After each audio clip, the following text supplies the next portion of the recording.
Good evening and welcome back to Review Morgue. Jeanie, are you ready to review this movie? Absolutely not, but we're going to anyway. So,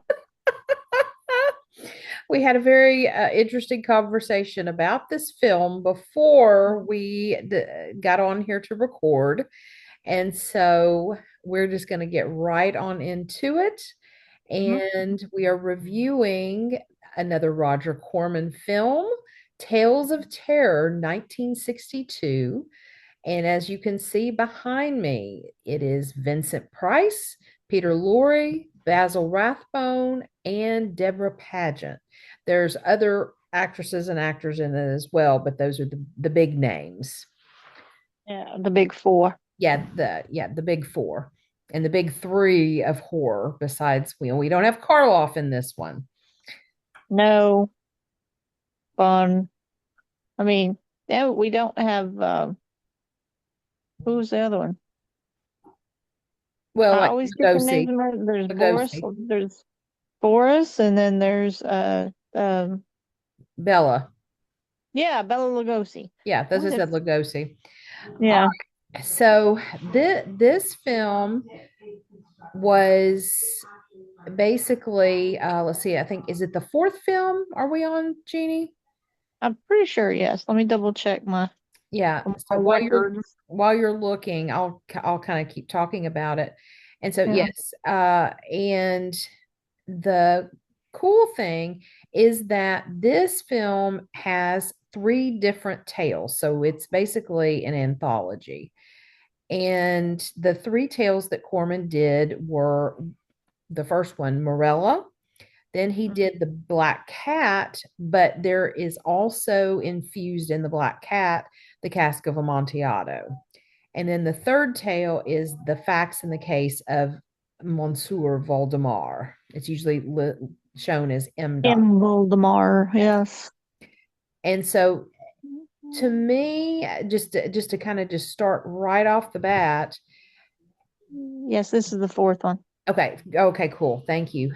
To start Hmm. kind of just right off, these three tales were so close to Poe's work with just a little bit of tweaking that they did that I forgot how much I enjoyed this film early on when I first saw it. And so in this one, for whatever reason, I haven't watched as much as some of the other ones.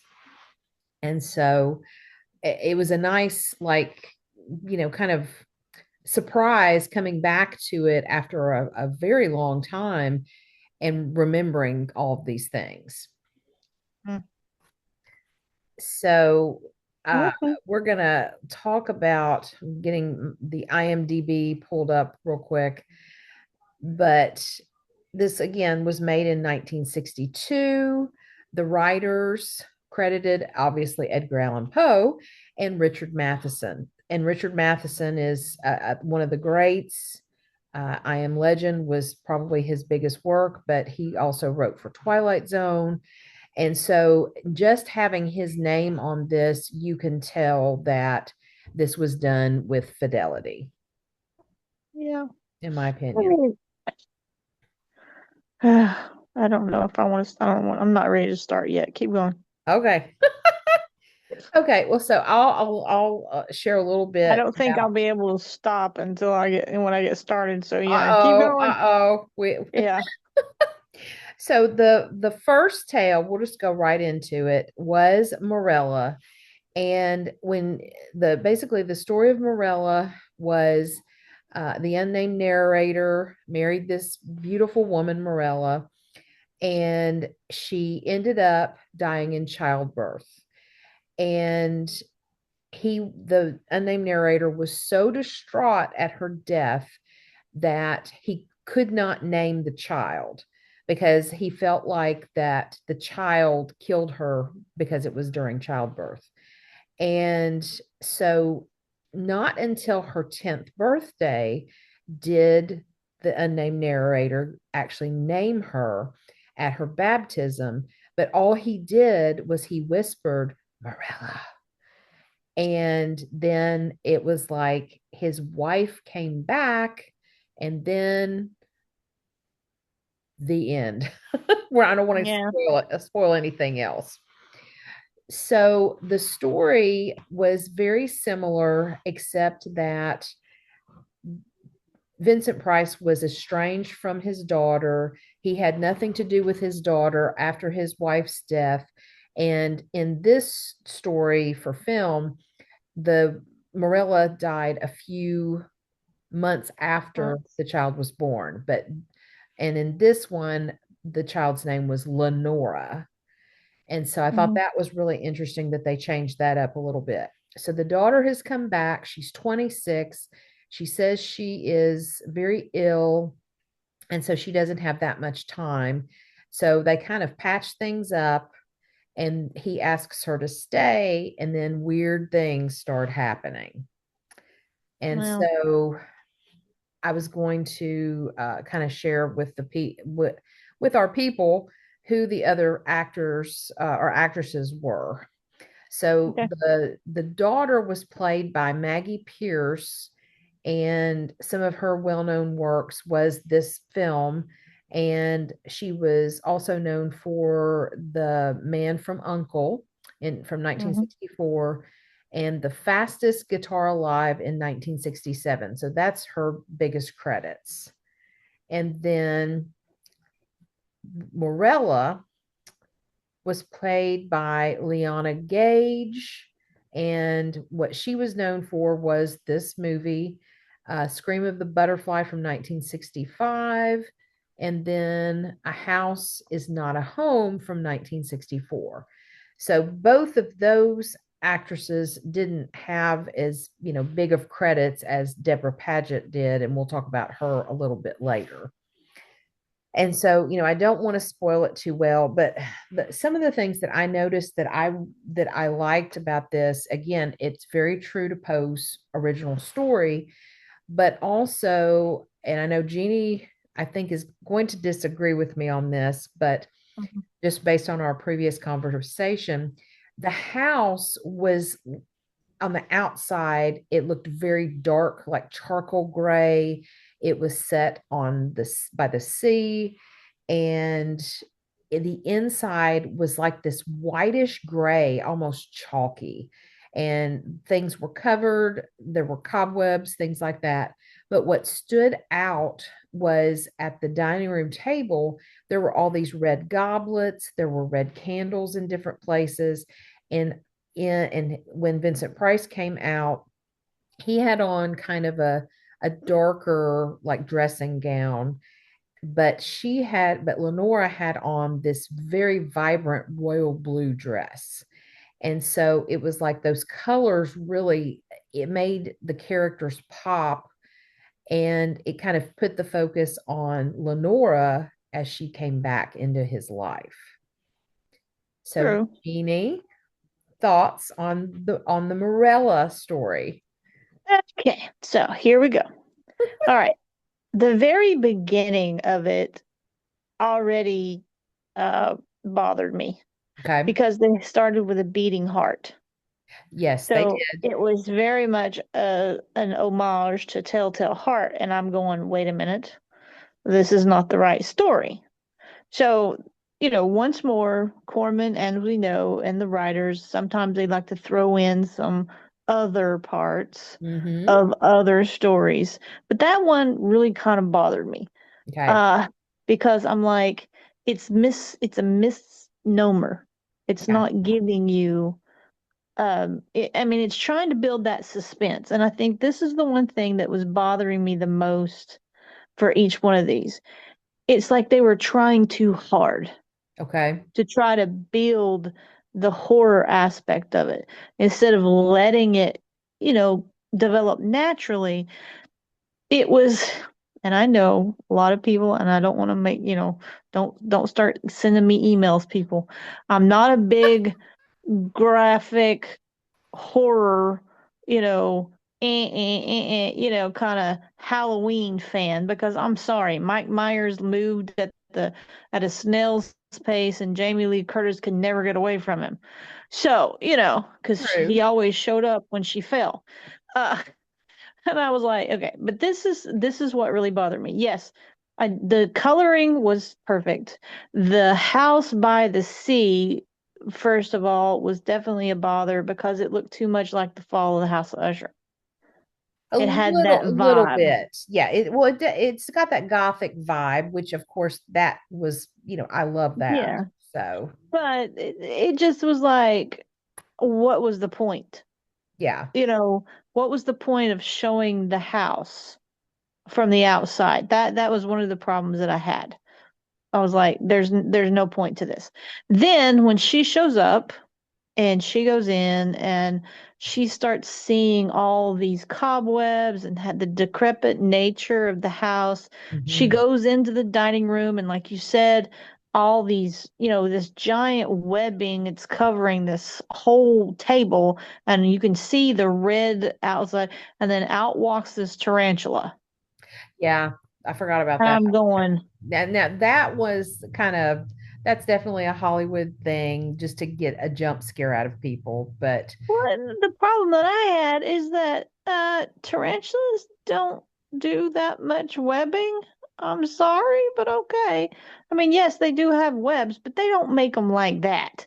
So anyway, there's probably other spiders, Jeanie. that was my point. You show a tarantula, but there's not one other stinking spider anywhere in that place to make that many cobwebs. Okay. Really? So, okay. So, well, first of all, I don't like spiders to begin with. So I was like, No, I don't that either. was crap. But yeah, and then where it uh has Morella that was supposedly buried but isn't. Yeah. Well, that's all I'll say to that.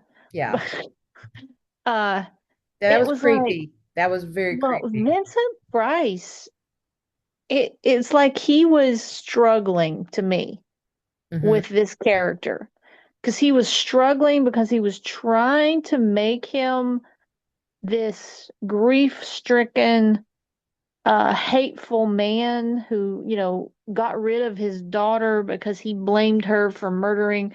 Because he even says, "Your murderer has come back." Yes. Hmm. And it's like, that bothered me because it just felt forced. I didn't feel it. It was like this was one character that Vincent wasn't convincing me. Okay. Um, and it was like, it's like he was phoning it in. Let's just say it that way. Okay. Okay. And then, of course, Lenora, as we talked about with the name, I'm like, well, yeah, that's homage because that's to Edgar too. So uh, it just, why now? I guess that was the one big glaring thing Hmm. is that, yes, she says that, the doctor's only given her a few months to live, Right. but there's a giant plot hole to where, well, then what's wrong with you? You don't look sick. You don't act sick. And why all of a sudden did you just show up after 26 years to a house, to a father that threw you away when you were like 5 months old? Right. So, and I mean, I know it was building and I know it was designed to tell the story, and they had to use this because of the suspense and the build because it's a tale of terror. Hmm. It just felt too forced. Okay. It was like, okay, Poe wrote the story. All you have to do is just follow the story, True. you know. Hmm. But it's like there was too much Hollywood. I guess is what was the problem for me. There Okay. was just too much Hollywood. And the only thing I got really excited about was at the end. because it was like all of a sudden, finally, it made, it finally got to that point to where I'm like, hey, this could have happened and you could have had this story done in 5 minutes. From beginning to, from the very first where she shows up until the last scene, it's like you didn't Yeah. need all that in the middle. Yeah. Well, and I do agree that there is the plot hole of not really knowing what was wrong with the daughter and why she really did come back. But I mean, she kind of came back because she was sick and just wanted one last chance to, you know, amend things with her father. Well, yeah, and I knew that's kind of where they were going with it, but it's like they just let it let it out and then it just fell flat. Yeah. It Well, was like, and I think that they probably made the daughter older than what Poe's story had her as, because I don't want yeah, they to did give some anything licensing with away if that. anybody Yeah. hasn't read Morella. Because, and so I think they did that just to give it a little bit more added dimension maybe to this, man that's tormented himself, since his wife died, blaming the daughter. And then it's like, and then she comes back. So it's again building suspense where if you did take it straight from Poe's story and not change anything, it still would have had the suspense based on the similarities of the deaths. I don't want to give too much away. Hmm. But yeah, so I mean, I see your point. I did enjoy it. I did, but I agree that there is a little bit of plot hole there. Yeah, I mean, as far as the actors and everything, it was straight up Hollywood creation Yeah. because it was so melodramatic. Mm-hmm. And I guess that's what really bothers me because the 60s were, late 50s, early 60s when they started getting into color theater Yeah. and all that kind of stuff. It really took off, and a lot of it was that we were coming from silent films to where you had people doing the method acting but not speaking, Mm-hmm. to now it's where they were trying to find a balance between the speaking and the method acting. Yeah. Yeah. And it was like they were going over the top too much, in my opinion. Mm-hmm. Yeah. And that it was taking away from the story. Yeah. It's like, you can tell the story. And that's one of the things I think that got me about Vincent Price and this character is like he was forcing himself. And I think part of the problem for this is because there's three stories in one, Right.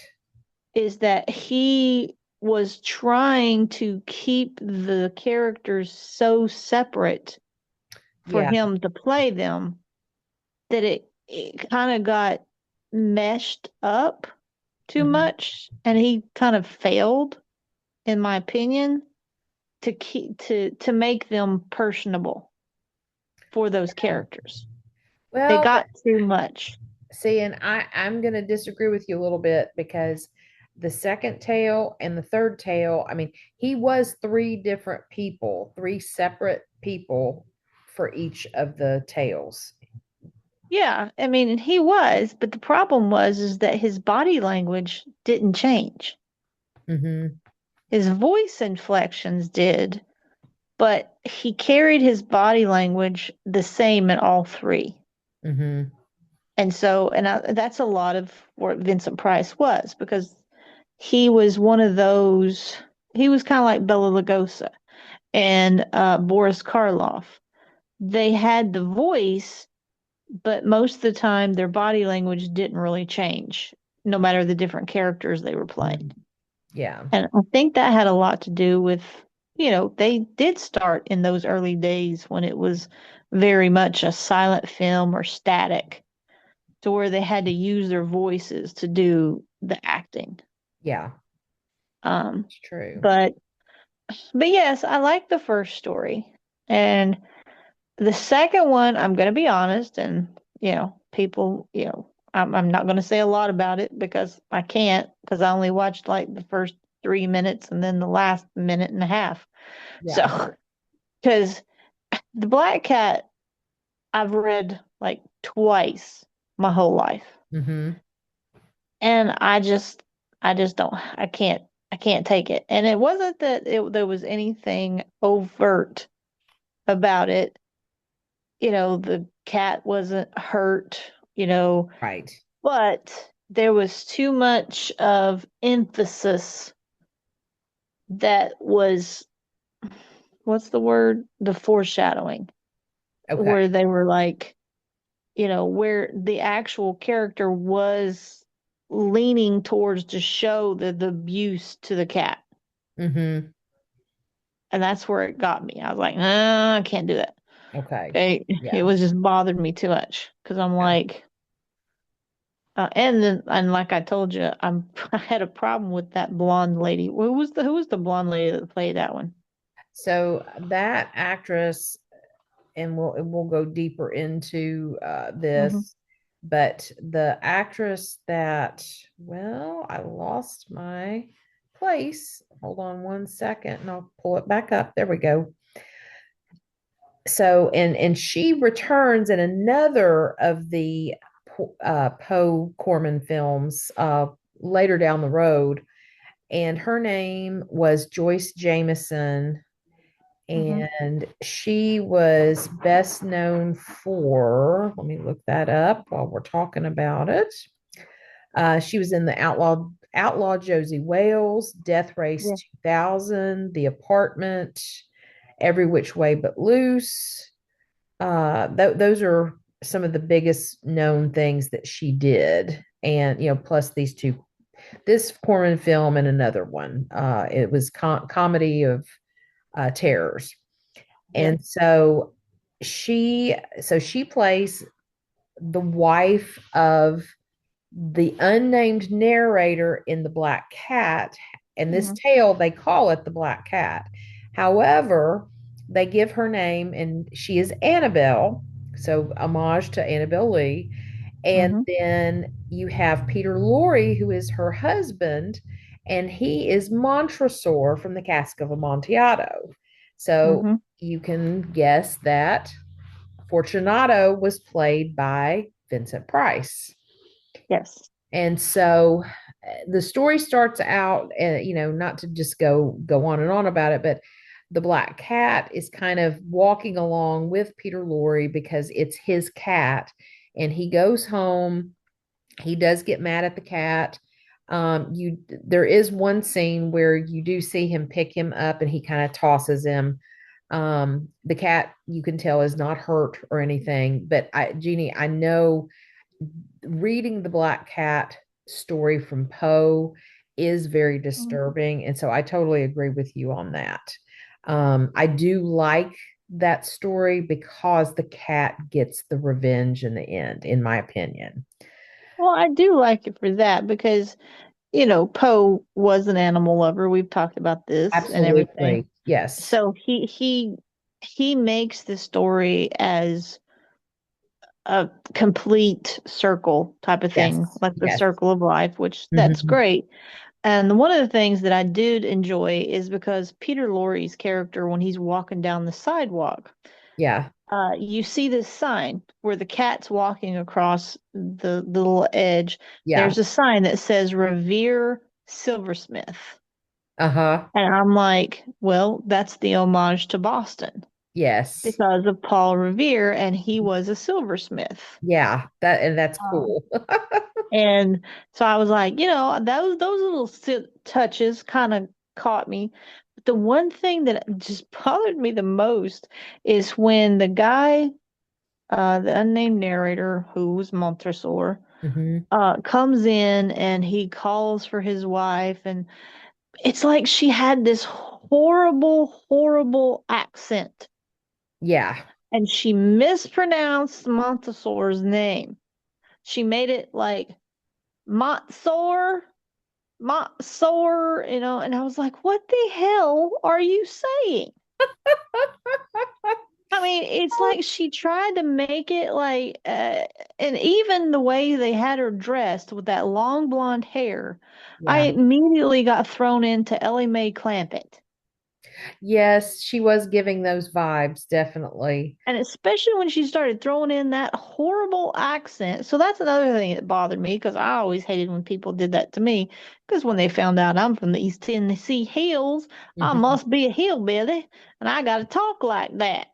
And I'm Yeah. like, good God, lady, it's Montresor, but Yeah. Montsor, what's wrong?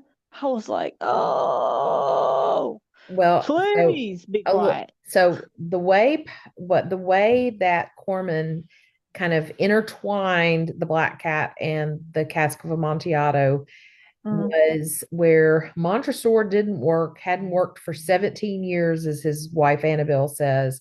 She hmm sews on the side, and that's how they make their money. And he pretty much takes it and goes to the bar and drinks. Yes. Well, he gets thrown out. He takes the little bit of money that she has.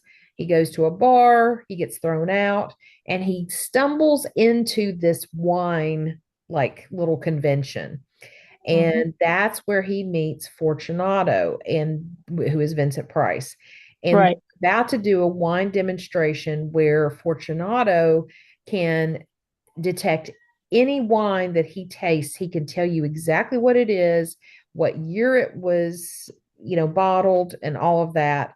And then drunk Montresor is like, I can too. Yeah. So they go in a battle together, and they both come out like they both are winners. It's a tie or whatever. So Yeah. they become fast friends. And then he's so drunk that Fortunato has to carry him home, where Fortunato meets the lovely Annabelle. And you can put two and two together of how this story goes. Yeah. There's that love triangle that, Yes. Poe has, but Poe's very delicate and in not introverted, but Hmm. Im intimated. There he goes. He Yeah. intimates to the story and leaves it to the imagination of the reader. Yeah. Whereas Corman, because it is a Hollywood movie, they got to make that love triangle so they can give it the Hollywood glam and all this. And which, it makes perfect sense. That's why I was saying, like, towards the end, when the bartender kind of forces Montresor to figure out that, oh, so you're kind of okay with Fortunato being with your wife at home, huh? And Right. he gets so angry and he goes, and then sure enough, Fortunato being the dapper man that he is, and being a very well regarded sommelier and all this kind of stuff, and he's Hmm. in love with the blonde, which Yep. is typical. Uh, so that's like, yeah, that's typical. So it Yeah. wasn't so much that it was too much like the Black Cat itself that I Right. disliked it. Yeah. It's just that I was like, it's a little too much beating you over the head with it by that point. Yeah. Well, and the one thing that I really loved was they did include the Amontillado because of, Hmm Montresor luring Fortunato down in the catacombs. We didn't have that, but we did have Montresor luring Fortunato to drink it at his house. And then bad things happen. The police come, and the one thing that the unnamed narrator in the Black Cat has is his hubris, and that's what gets him caught. Because the police, look around and make sure, where is his wife? She's been reported missing, and he just gets high on himself and was like, oh, look at this wall, this is all blah blah blah. And his hubris gets him caught.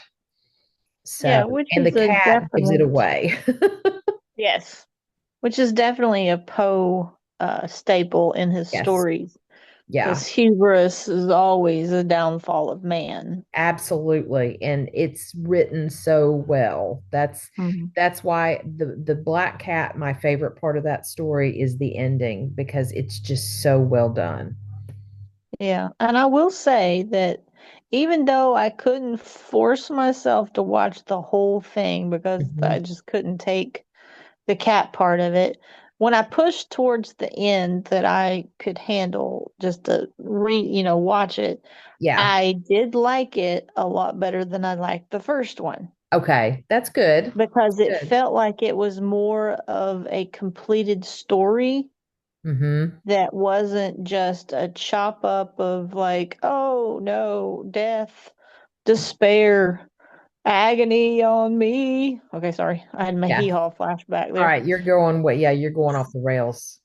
Yeah. So, Oh. uh, and then it led into the third one where I'm like, great, here we go again. Well, and let's talk about the actors and talk about a little bit about what the story is about. So, the Hmm. third one, The Facts in the Case of M. Valdemar, it had again Vincent Price. He was in all three. Basil Rathbone, who is right, his head is right behind me. And then Hmm. Debra Paget, and she is known for a movie called Broken Arrow, The Ten Commandments, and she was also in Elvis's first movie, Love Me Tender. Hmm. I recognized her when I saw her. I was like, oh Yeah. yeah. And so she's in that. And then there are two, let's see, one other actor who played the doctor. And let's see, I have to find him, Hmm. and I can't find him. I don't know why. Hold on. Was it Dr. James? Yes. Yeah. Dr. Dr. James was James. played by David Frankham, and he was known for 101 Dalmatians. So he did some voice work. He was in Star Trek, just I think just like a guest on the episode. Master of the World. He was also in the House of Seven Gables and Jeanie. We're not digressing because Jeanie does not like the House of the Seven Gables. I So am not even saying that because I don't even like to say that name. Yeah, that's why I David said no, Frankham no, played Dr. Jeanie. James. Yeah. Yeah. So okay. So the story from Poe, The Facts in the Case of M. Valdemar, is a man who is dying of, I believe, tuberculosis, Hmm. and there is a mesmerist who comes in and at the point of death keeps him alive through mesmerism. Yes, And and the way they built that was really weird, but okay. yeah, oh yeah. And so in Poe's story, you have the Valdemar who is in this state of mesmerism, and then you have the doctor and you have the mesmerist, and that's it. So in this story, you have Vincent Price who plays Monsieur Valdemar, Hmm. and you have Deborah Paget who plays his wife, and you Hmm. have Dr. James who is his actual doctor, and then you have the mesmerist who is played by Basil There's Rathbone. a Rathbone. Yes. Yep. And so, and I believe I wanted to make sure in Carmichael, it was Carmichael was Rathbone's character's name. Yes. And Carmichael. yeah, and so it does have a little bit more spin on it. There's no crazy love triangle or anything like that. But Vincent Price's character, Valdemar, knows he's going to die and tells Deborah Paget, his wife, that he wants her to marry Dr. James. And, because they've known each other for a very long time and he knows that he'll take care of her. But then you've got Carmichael, who is also like stalking her in a way and loving her from afar. And she doesn't even know it, but Dr. James is picking up on it. So things go awry once Vincent Price, Valdemar, is in his mesmeric state And in Poe's story, he's kept in this state for like 7 months. In the movie, let's see, Jeannie, how long did it was he in this state? Was it about the same time frame? Yeah, it was about the same time frame because uh he made it to where Carmichael um they tried to convince Carmichael to let him go, to get him Yes. out of the mesmerism Yeah. because he, Dr. James, which I'll talk about that in a second, Yeah. but showed that he was actually dead, but he wasn't. He Right. was he was still speaking to them, and And this is one of the things asking, where I was like, yeah, yeah, asking, please let me go. Let me go. yes. But Carmichael refused because he wanted to study, the effects and how it was possible, and he was using him to kind of help further his own career by Mhm. keeping him alive, and I'm using air quotes. Yeah. And so yeah, but Dr. James and the wife, Deborah Paget's, what was Deborah Paget's name? She was Helene. Yeah, Helene. Helene. Hmm. Yeah. They were trying to convince Carmichael to let him go, to take him out of the trance and whatever. And he's like, no, I need to keep him in for just a little while longer. I need to learn more. I need to figure out where exactly he's at and Yeah. everything. So, Helene and Dr. James, they go off together and because, I mean, in Voldemort is so far in this trance that they pretty much his body is dead. Oh yeah, and they show his the physical changing too, and he looked His really mummy, bad. yeah, he looked like he was mummified. He was, Yes. the mummification was taking place in such a short amount of time, Yeah. and you're like, okay, this is really strange, Yes. but at the same time, it's like, well, it's kind of on par for the course. However, it wasn't really because the body would have already started bloating and breaking down and all that, and Yeah. the blood and all that kind of stuff. But we're not Oh going to yeah. go into that gory stuff. No. Um, but I got the feel from the very first. It's like you could tell that Dr. James really loved Helene Yes.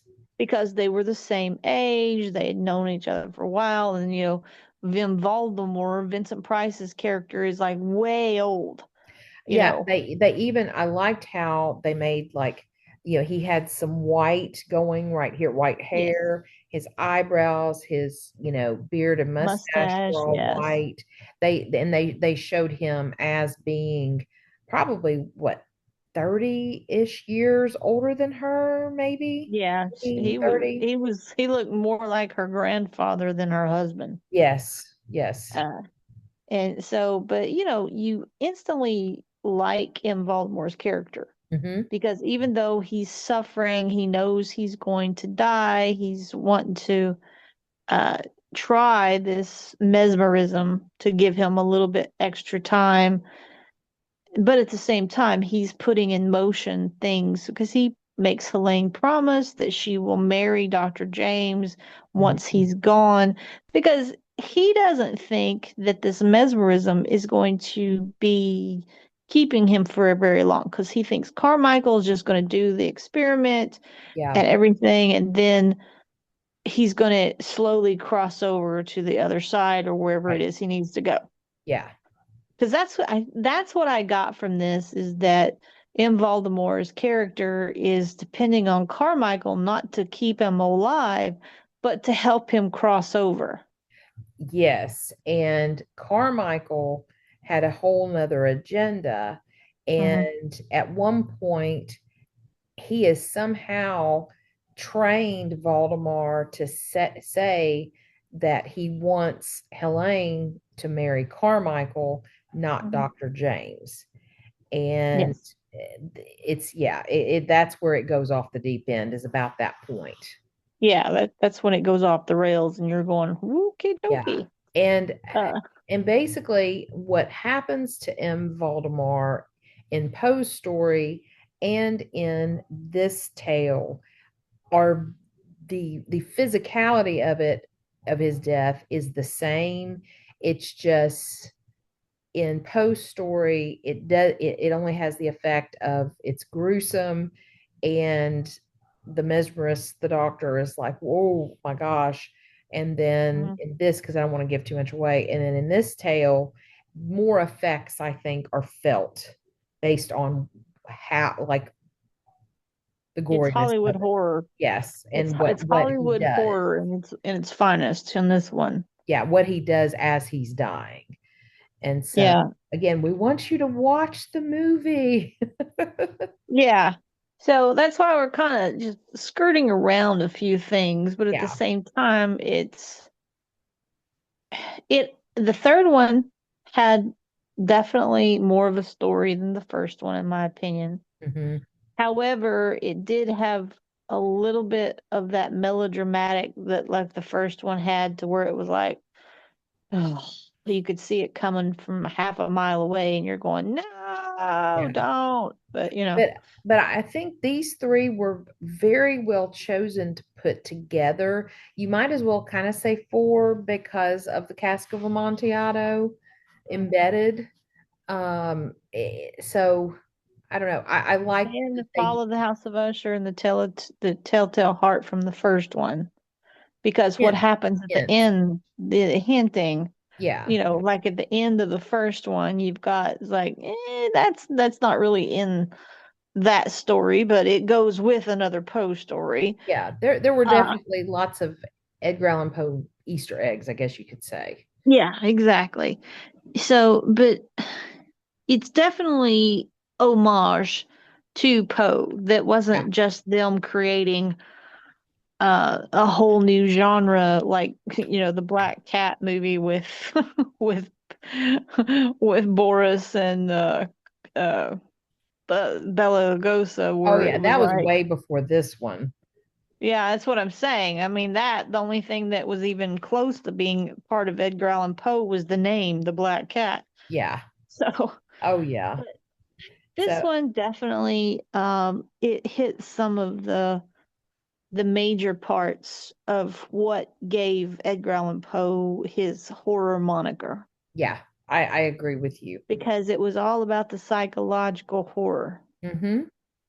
Yeah. And so, and I do say that a lot of the things I had problems with some of the stories had problems because of the supporting cast to Vincent Price.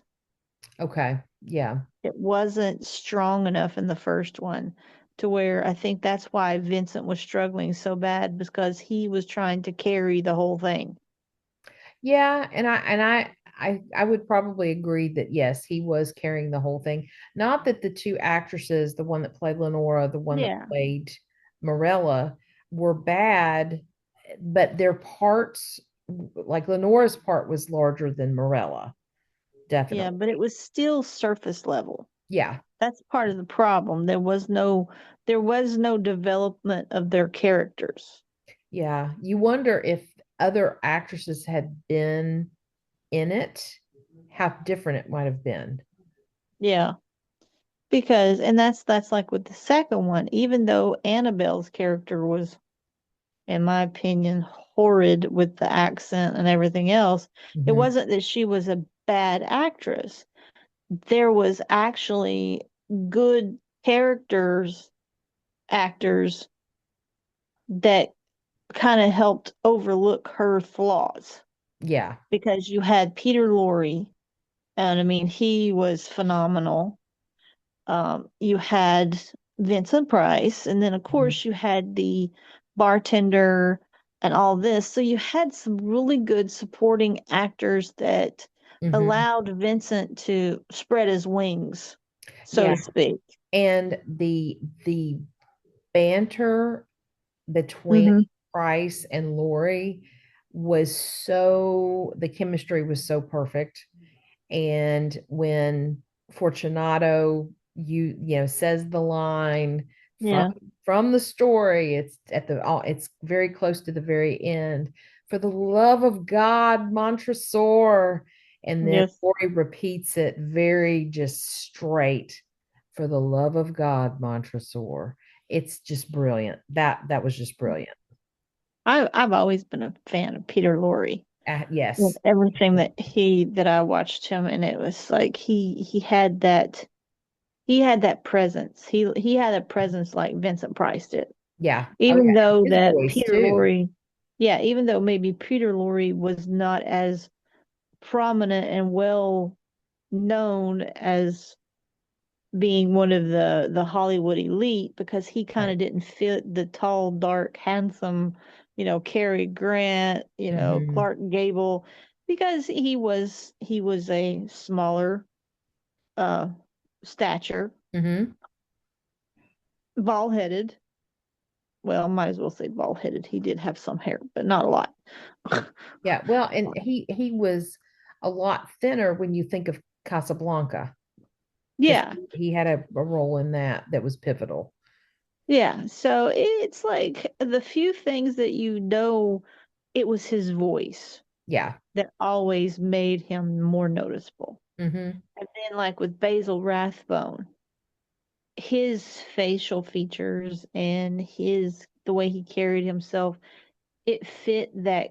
I hate to use the cookie cutter outfit type of thing, but it was because in those days, because you look at Vincent, you look at Clark Gable, you look at Cary Grant, and all the rest of them, they had those cookie cutter outlines of the type of men that they wanted to put on the screens. Yeah. And Basil Rathbone fit that. Yeah. He was he was good, but Hmm. he was a lot more static in his emotions, in my opinion, Yeah. than Vincent. Yeah. Even though Vincent kind of he had some ups and downs on some things. Yeah, well, and Peter Lorre and Basil Rathbone both are, and was it Joyce Jameson? Hmm. They all come back for the comedy of terrors. So Yes. they're all in that with Yeah. Vincent So Price. yeah, and so they you could tell that their on screen and their off screen chemistry was already there. Yeah, absolutely. Well, I So think we have come to the time of mhm. black cat hisses and raven caws, Jeanie.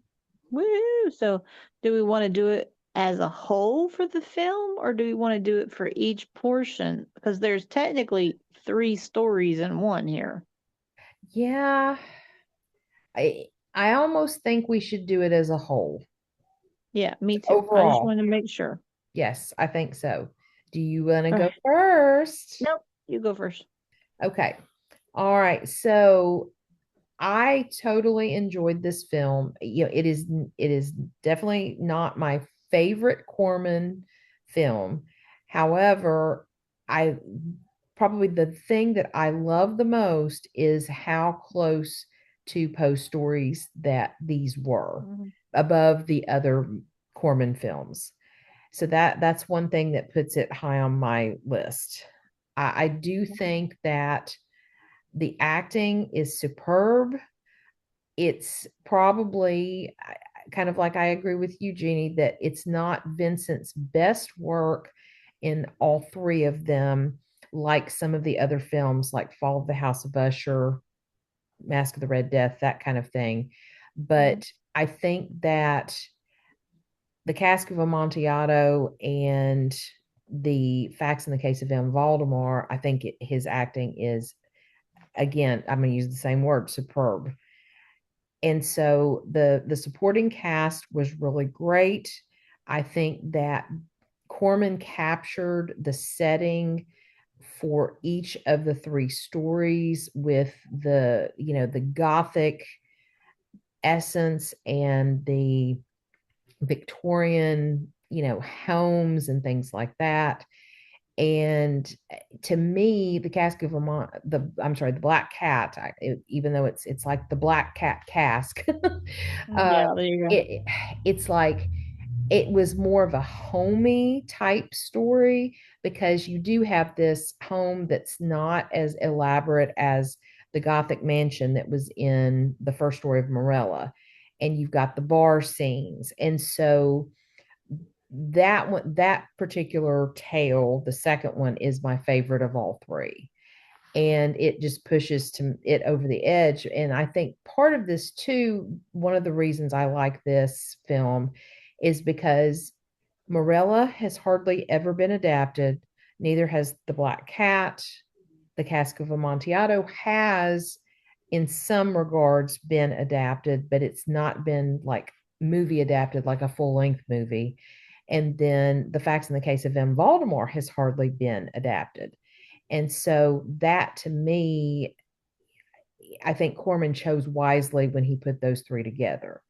I also love the costumes are beautiful. In when you see some of these older movies that have that gothic essence, like I'm trying to think, Dragonwyck with Vincent Price. You've got I can't think off the top of my head. I'll think of one in a minute. But anyway, Dragonwyck's a good example. It's black and white. Now you've got these costumes in color and just the vibrancy of them. The men's dressing gowns, it's everything is just crafted so beautifully. And so it's building that Victorian Gothic world that is Poe.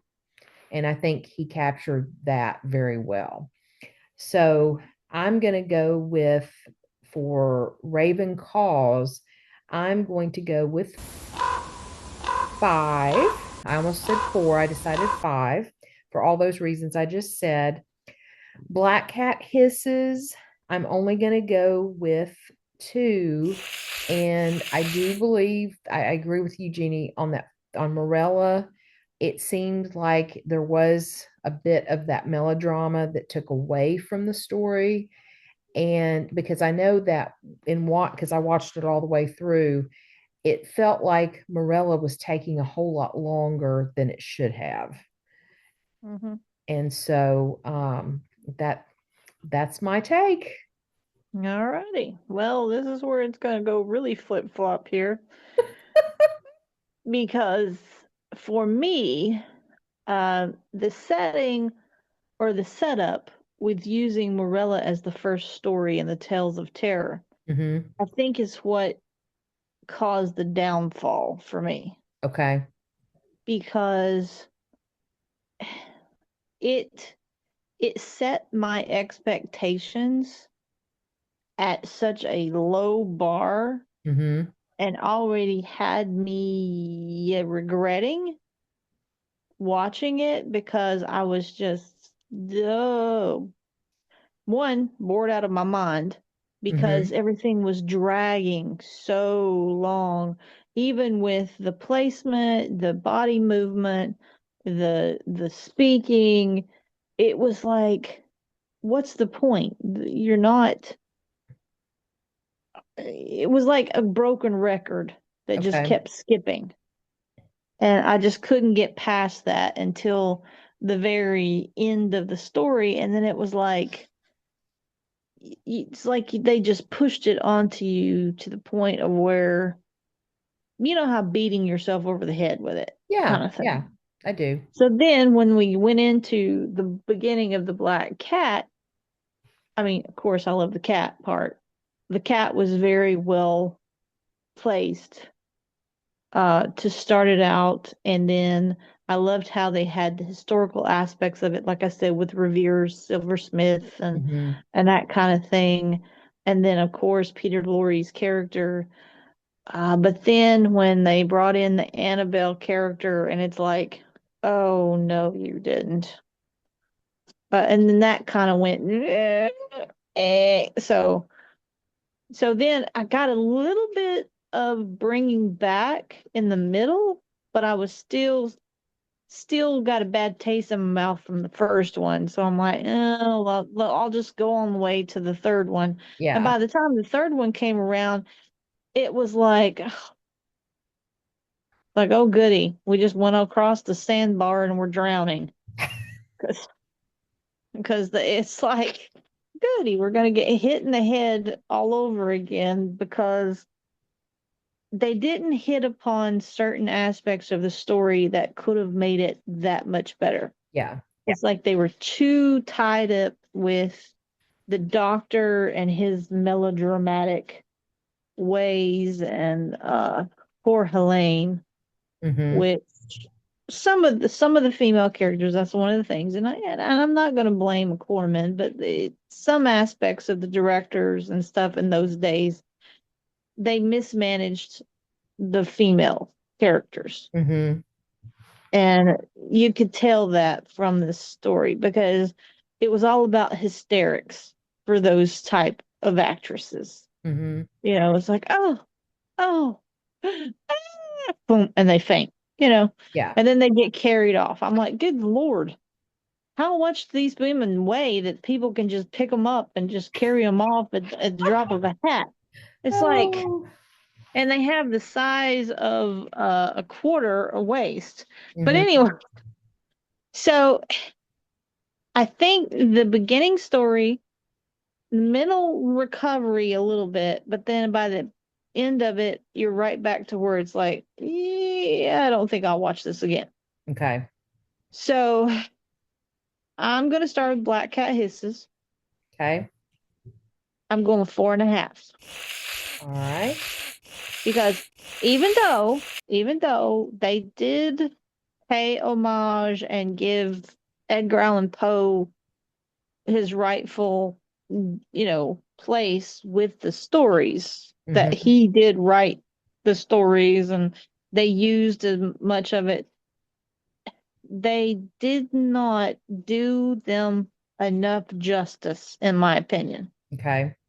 They made them too Hollywood and too melodramatic. Okay. So that's why I'm only giving it 2 Ravencaws Okay. because one, Vincent Price. Mm-hmm. It's Vincent Price. Two, 1A, it's Vincent Price and some very good supporting actors. Yeah. Uh, but two is that they did incorporate a lot of Poe Yeah. in the stories. Absolutely. Absolutely. So yeah, so I'm kind of on the flip side of the coin for you this Yeah. time. Yeah. So And that we were due for a total opposite. yeah, yeah, and I guess one of the things that bothered me is was one of the things that bothered me the most when they started making the horror movies like Halloween and Friday the 13th and Mhm. Nightmare on Elm Street. They lost the story. It was Mhm. all about either the dramatics of the romance or the blood and the gore. Mhm. So it turned into Hollywood horror Yeah. instead of actual horror. Yeah. And that's where I felt this one kind of let me down because it was like, gave me the vibes of this is where it kind of started. Okay. And that part of it kind of made me mad at them because I'm like, you're not letting just Poe's story be the story. Yeah. You're making it too Hollywood. Okay. So yeah, that's where I was at with it. Okay. Well, I But think it's okay that we are disagree. Yeah. disagreeing because like I said, I think we were due to have one that's almost the exact opposite. Exactly. And then it's Oh, just like with any of the other ones that we review and stuff. These are just our own personal critiques. These are our yeah, opinions. absolutely. So So people what? can watch it and go, "Hey, okay, that don't agree." So for January, what are we reviewing next? Okay, for our next love, we are doing The Raven. Ah, okay. Yes. This Yes, once more has Vincent Price, has Peter Lorre, and we get Boris Karloff. yes, and Helen Court. Yeah, they don't have her listed on here. Okay. Yes. But this one Well, is and Jack Nicholson is it's one of his first films. oh yeah, looking forward to that. Yeah, he looks so young. Oh yeah, well this was 1963, Yes. So what was it? Was he even 20? I don't know. I don't know when he was born. Hold on, and we will see. Hold on. Or save it till we review in January. True, that's true. Let's do that. Oh yeah, he was only a year younger than my dad. So, uh, yeah, so we get to talk about that. Uh, oh, then Boris, he's got that look. Yes. I think the song "You've Got the Look" was written about Boris Karloff. Oh, cool. 'Cause it just reminds me so much. It's like, oh, that would be him. Oh yeah. And And go ahead. I've seen The Raven multiple times. Yeah, and this one, it's interesting. It is definitely interesting the way they've got the premise for it. So I'm looking forward to it. Yeah. Oh, it'll be a good one to talk about. Yes, it will. Well, I And think that January when? Before or after Poe's birthday? it'll probably be around close to Poe's birthday, which is Yeah, that's what January I was 19th. thinking. So, Okay. All right. yeah. Cool. So yeah. And so fun- this episode is going to be the episode before Christmas, even though we are releasing a holiday Christmas special on December 23rd. So please look for that, which is coming up Yeah. just very, very soon next week. And I think everyone's going to really like it. It's going to have lots of different readings from some of our favorite people in the Poe community. Yes. And some of them may not just be readings. They could be their, own and original stories. Yes, absolutely. Yes. So it's Readings, going to be exciting. recitations, and their own works and works of others. So Yep. it's gonna be a lot of fun. Yeah, looking forward to it. Yes. Merry Christmas. Merry Yes. Merry Christmas. Christmas. Merry Pomus. Yes, Merry Pumas. And on that note, we We are are Poe Poe out. out.